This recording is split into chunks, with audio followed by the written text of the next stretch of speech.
الحمد لله الموجود أزلا وأبدا بلا مكان، والصلاة والسلام الأتمان الأكملان على سيدنا محمد سيد ولد أدنان وعلى آله وصحبه ومن تبعهم بإحسان. أشهد أن لا إله إلا الله وحده لا شريك له، وأشهد أن سيدنا محمدا عبده ورسوله لا نبي بعده. أما بعد فإني أوصيكم ونفسي بتقوى الله العلي القدير القائل في محكم كتابه: إن الذين يتلون كتاب الله وأقاموا الصلاة وأنفقوا مما رزقناهم سرا وعلانية يرجون تجارة لن تبور. صدق الله العظيم وصدق رسول الحبيب الكريم، ونحن على ذلك من الشاهدين والشاكرين والحمد لله رب العالمين. Ma'asyiral hadirin jamaah Jumat rahimakumullah. Adalah sama-sama kita bersyukur kepada Allah Subhanahu wa taala pada siang di hari yang mulia ini kita dapat berkumpul di rumahnya Allah Subhanahu wa taala dengan satu tujuan, yaitu menjalankan perintahnya, yaitu salat Jumat secara berjamaah. Ma'asyiral hadirin rahimakumullah, salawat serta salam selalu tercurah kepada junjungan alam, yaitu Nabi kita, Nabi besar Muhammad sallallahu alaihi wa ala alihi wa sahbihi wasallam, serta para keluarga, sahabat dan kita sebagai umatnya. Tiada lain yang kita harapkan melainkan nanti syafaat di yaumil qiyamah bersama Rasulullah sallallahu alaihi wasallam di surganya Allah Subhanahu wa taala. Ma'asyiral hadirin jamaah Jumat rahimakumullah, pada kesempatan yang singkat ini Al-Khatib selalu berwasiat khususnya untuk diri pribadi dan umumnya kepada para jamaah untuk selalu meningkatkan rasa ketakwaan kita kepada Allah Subhanahu wa taala, yaitu dengan imtithalu awamirillah wa ijtinabu nawahihi, jalankan segala perintah Allah Subhanahu wa taala dan tinggalkan segala larangan Allah Subhanahu wa taala. Apapun bentuknya, apapun keadaannya, takwa adalah bekal kita menuju alam akhirat. Wa tazawwadu fa inna khairaz zadi taqwa. Berbekallah oleh kalian dengan ketakwaan, karena sebaik-baiknya bekal adalah ketakwaan kepada Allah Subhanahu wa taala. Ma'asyiral hadirin jamaah Jumat rahimakumullah, pada kesempatan yang mulia ini jangan sampai kita sia-siakan. Kesempatan salat Jumat mendengarkan khutbah adalah salah satu kesempatan kita untuk mengetahui apa kurangnya kita dalam ibadah. Kalau kita orang yang super sibuk, maka kesempatan khutbah ini bisa dijadikan untuk mengingatkan dirinya agar tidak lalai daripada ibadah kepada Allah Subhanahu wa taala. Kita ini orang yang super sibuk dengan perlakuan kita, dengan agenda kita dalam urusan dunia. Manusia tidak pernah luput daripada pekerjaan yang akan mendatangkan untung. Apabila itu untung untuk dirinya, maka jangan sampai lepas pekerjaan tersebut. Ketahuilah ma'asyiral hadirin rahimakumullah, keuntungan yang kita cari di dunia ini ada dua macam. Yang pertama, keuntungan dari pekerjaan kita yang dapat menyelamatkan kita hanya di dunia saja. Dan yang kedua, keuntungan yang kita dapat ketika di dunia dan juga ketika di akhirat. Mana yang akan kita cari, keuntungan dunia atau keuntungan dunia dan akhirat? Maka pasti yang kita cari adalah keuntungan dunia dan akhirat. Sebab dunia yang kita jalani saat ini keuntungannya hanya sebentar, namun keuntungan nanti di akhirat adalah keuntungan yang abadi, yang selama-lamanya. Allah Subhanahu wa taala telah menjelaskan di dalam Al-Qur'an yang mana keuntungan ini adalah keuntungan yang abadi. Sebagaimana Allah Subhanahu wa taala firmankan, a'udzu billahi minasyaitonir rajim, innal ladzina yatluna kitaballahi wa aqamus salata wa anfaqu mimma razaqnahum sirran wa alaniyatan yarjuna tijaratan lan tabur. Sesungguhnya orang-orang yang membaca Al-Qur'an, orang-orang yang menelaah Al-Qur'an, orang-orang yang memandang, menyimak Al-Qur'an, itu adalah satu pekerjaan yang mana keuntungannya dunia dan akhirat. Sebagaimana Allah Subhanahu wa taala katakan yatluna kitaballah, maka di sini ada renungan untuk kita. Dalam 24 jam berapa kali atau berapa menit kita memandang Al-Qur'an? Berapa banyak kita membaca Al-Qur'an? Berapa halaman telah kita lewati daripada Al-Qur'an? Berapa kali kita ingat kepada Al-Qur'an? Apakah kita buka Al-Quran karena ada butuhnya saja?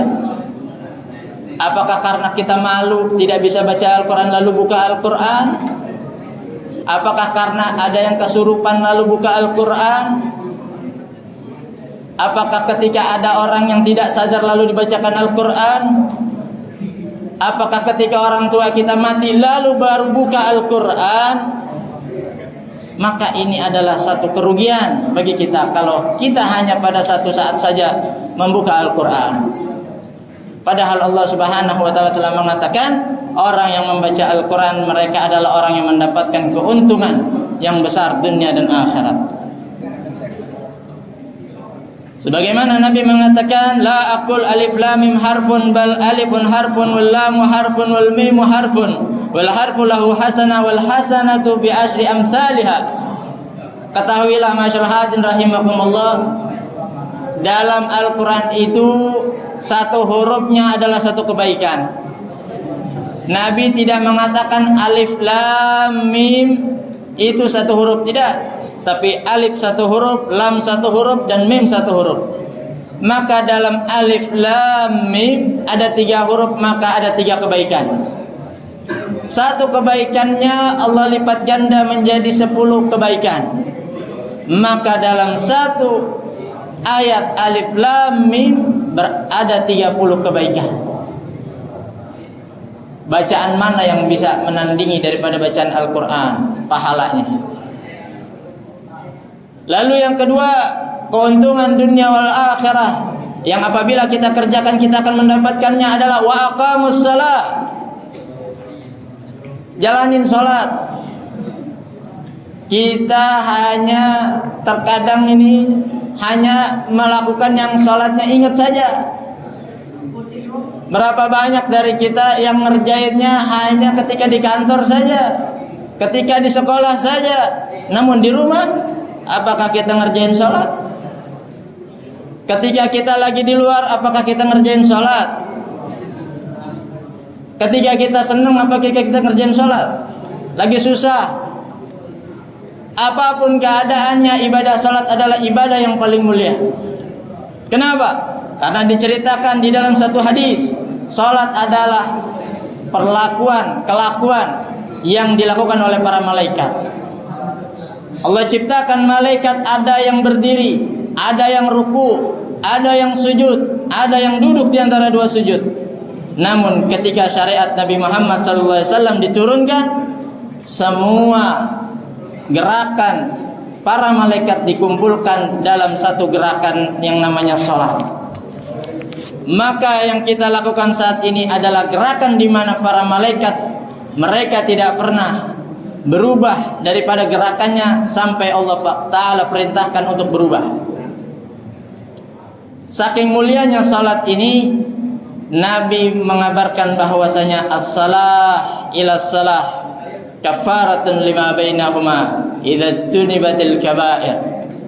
Perhatikan masyaallah hadirin rahimakumullah, kita ini orang yang banyak dosa. Kalau udah banyak dosa kagak sadar, akan dosanya itu sangat rugi. Tapi apa, masyaallah hadirin rahimakumullah, kita ini banyak dosa, tapi jangan pernah menyerah untuk minta ampun, untuk cari cara untuk kita menghapus dosa-dosa kita. Caranya dengan apa? Kata Nabi, as-salah ila salah kafaratun lima bainahuma.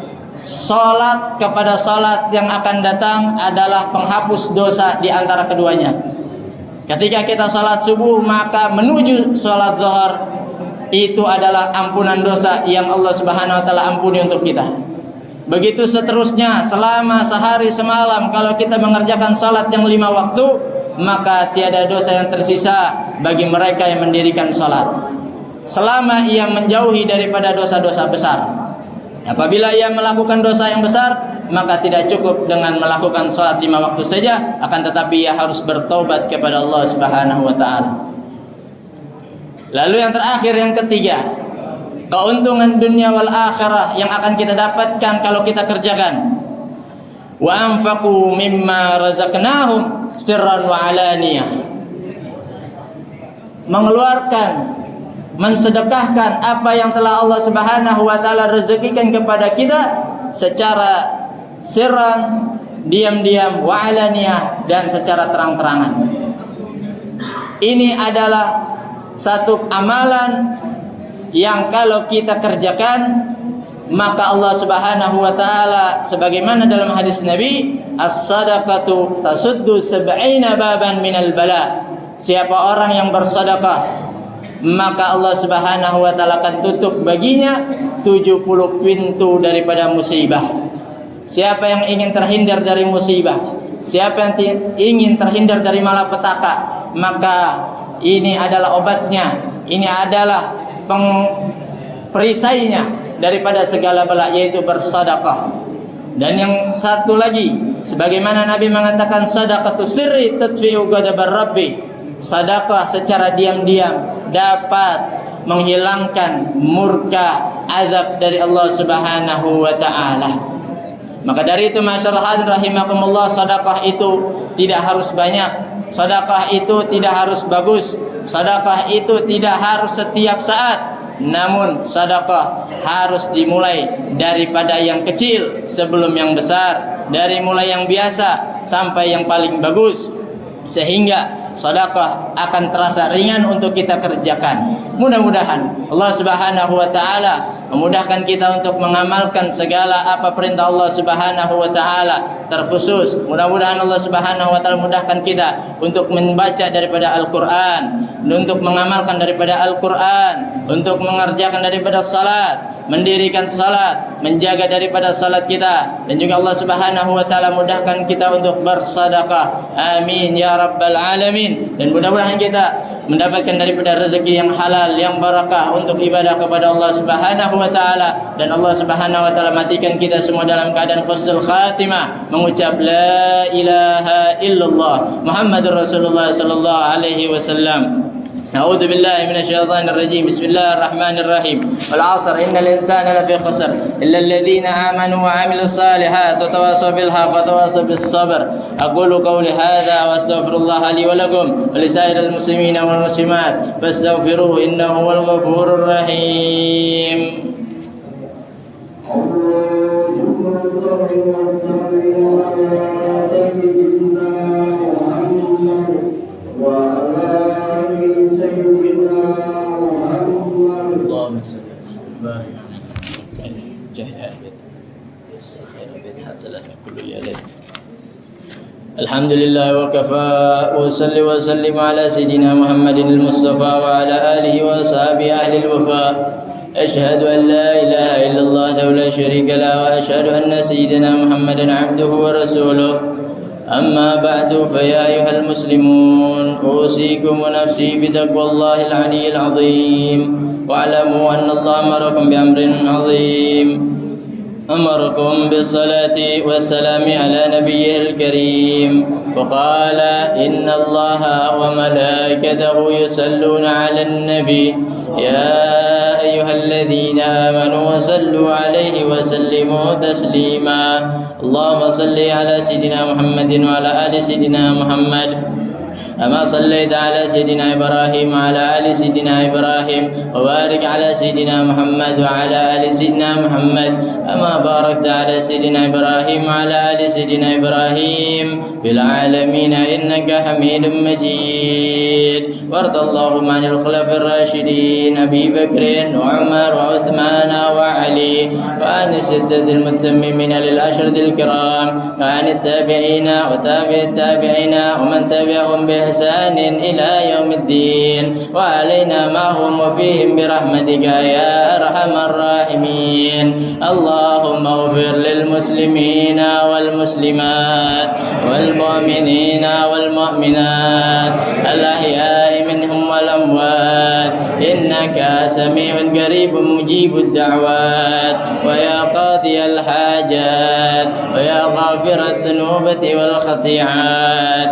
اللهم ادفع عنا البلاء والغلاء والوباء والفحشاء والمنكر والبغي والسيوف المختلفة والشدائد والمحن ما ظهر منها وما بطن من بلدنا هذا خاصة ومن سائر بلدان المسلمين عامة إنك على كل شيء قدير.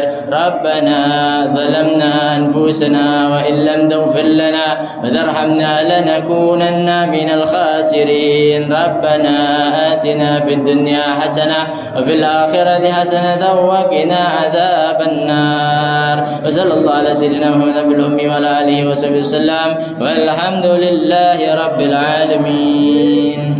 عباد الله إن الله يأمر بالعدل والإحسان وإيتاء ذي القربى وينهى عن الفحشاء والمنكر والبغي يعظكم لعلكم تذكرون فاذكروا الله العظيم يذكركم واشكروه على نعمه يزدكم ولذكر الله أكبر. قيموا الصلاة.